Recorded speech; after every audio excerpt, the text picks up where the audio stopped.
that says Slido and send the question over. My colleague over in the back is definitely checking on. Let's see here. We got a couple that just came in here. One question, where can I find the H2O div tool? That's a great question. So it's not yet released. It'll be out in March, and it will be incorporated in the Enterprise H2O GPTE product. So that one you were using to talk to the documents, it will be added there in March. So this was an early preview of it. All right, great. We actually have another one. This one is for the consumer complaints app. How did you train the model for the recommendation? Oh, that's a great question. For the recommendation, I don't believe we trained it at all. We just, in terms of, we didn't fine tune that large language model. Instead, I believe we did prompt engineering. So generally, we find that for some things, you want to fine tune a large language model, which means actually keep training the large language model with your data. But a lot of times using RAG and saying the prompt in a specific way is enough. So by giving it the background information, that's the RAG portion. So the RAG could be, here's the complaint, here's the background of the complaint. And then the prompt engineering would be, this is how I want the recommendation to look. Like, here's an example of other recommendations that were given. So you can actually, in the prompt, be very specific and get a very specific output. We saw in Tom's sections as well, you can change the personality of the prompt to have a specific wording. I had done, in a previous talk, for example, an app that generates the model validation document, and in that one, the system prompt is, I'm a model validator, you have to talk in the third person. So you can influence a lot by how you write the prompt and what data you give it as context. All right, great. Actually, thank you guys. The questions are rolling in. This might be perhaps a question for John, or maybe you can answer it as well. This is regarding the guardrails. Can you remove the guardrails of a large language model by preferencing this in a simulation to unlock nefarious information? Yeah, I mean, that's what the simulation. Yeah, that's effectively what the simulation is doing. You're kind of literally jailbreaking into that and trying to navigate around the thinking of the model itself that would stop it from doing that in the first place. So you can. That's why there's many layers of defense you need to kind of think through. It's not very straightforward.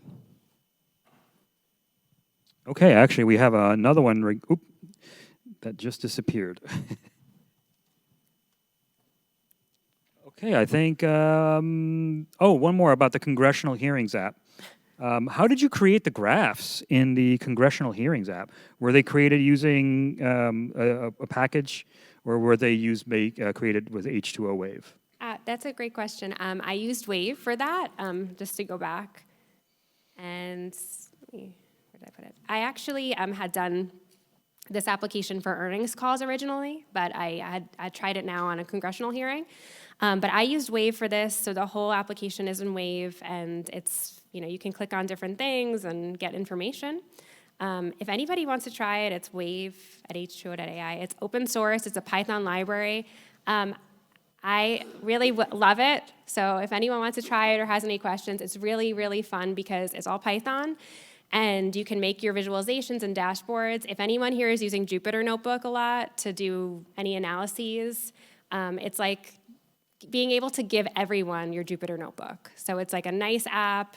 You can click on different things. It'll run a Python function for you. So it's a fully functional, almost Python notebook, but you can give it to anyone, not just people that know Python.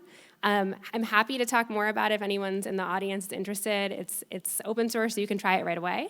And that's what all of the applications are using inside of the App Store. So if you take a look at our App Store or the GenAI training, all of these applications are using Wave. So you can see that there's a lot of different ways that we did the visualizations. I know Audrey talked a little bit about some of them. There was the FDIC app, for example. This is also using Wave. Oh. It's down? Okay, So we actually, while you're doing that, we have another question. Oh, sure. Pretty popular, Megan. Everyone. What are the methods to handle larger numbers of docs in a collection? An example, over 100 documents. How do you handle that? That's a great question. So what H2O's software is doing is it's looking through all 100 documents, and it's only figuring out the most relevant sections to pass to the large language model. Eventually, it's too much context for the large language model, so we want to figure out what we want to actually pass that's relevant. So when you use a large language model, you're going to ask the question, when you use H2O GPT, you're going to ask the question, it's going to find the 10 most relevant pieces of information across all your documents. And it's going to pass those chunks to give it the background information to answer. Now, this works really well, especially if you have a specific question like, how much was the revenue of 2021? It's going to search through everything, figure out the sections that are most relevant, and then answer your question. Now, if you have a lot of documents, but you want to do something more like summarizing or differences, that's a little bit harder. So I had, for example, a use case where people wanted to analyze annual reports across a decade and see what had changed over those 10 years. And that's a little bit different. That's where maybe the diff tool would come into play, because you'd actually first do this analysis of what changed every year and then pass the differences to the large language model. So you're not asking for pieces that are relevant to your question, you're passing the differences between the years as the context or grounding portion to your question. So it depends on the use case, but essentially you want to figure out, of those 100 documents, what actually is relevant to answering my question. Great. We just have one more question here. We just have time for one more. This is related to H2O GPT-E, the enterprise GPT.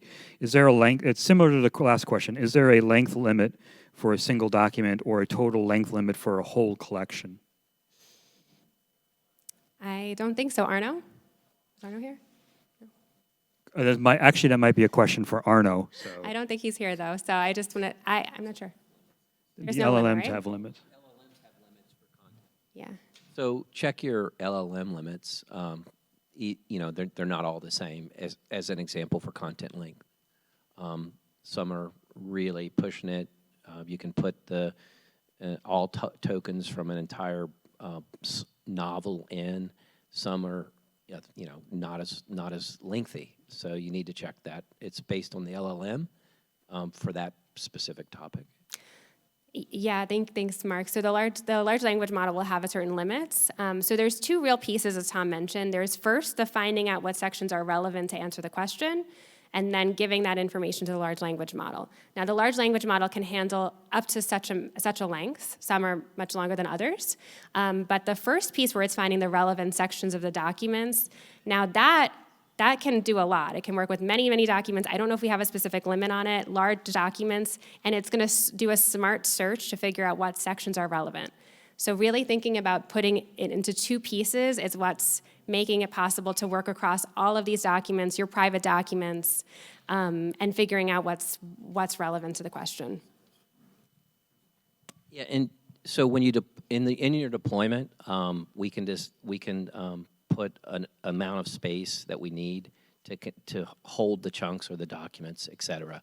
So sizing is important. Thank you.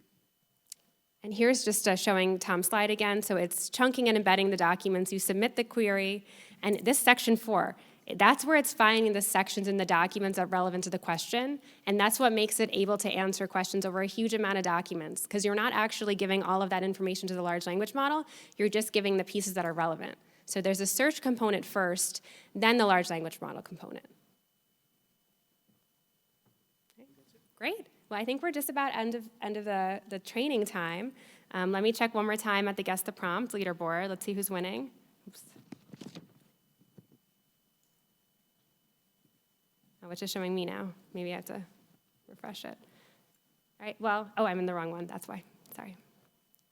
Here we go. Okay, DC Training 127, still winning. So keep trying it. Let me know if you have any questions. We'll be around all day. So if you want to ask us how to do the Guess the Prompt or ask us about any use cases you have, we're more than happy to talk with you. Thank you, everybody. Thank you, Megan. Let's give her a round of applause. And once again, thank you to John and to Mark and to everybody here today. All right, so we do have maybe just like 2 or 3 minutes. If you do want to take a moment to go stretch your legs while we get our next speaker up here primed and ready, we're going to be talking with Mr. Patrick Hall. So go grab a cup of coffee, but don't dilly-dally. It's going to start off sharp in 5 minutes.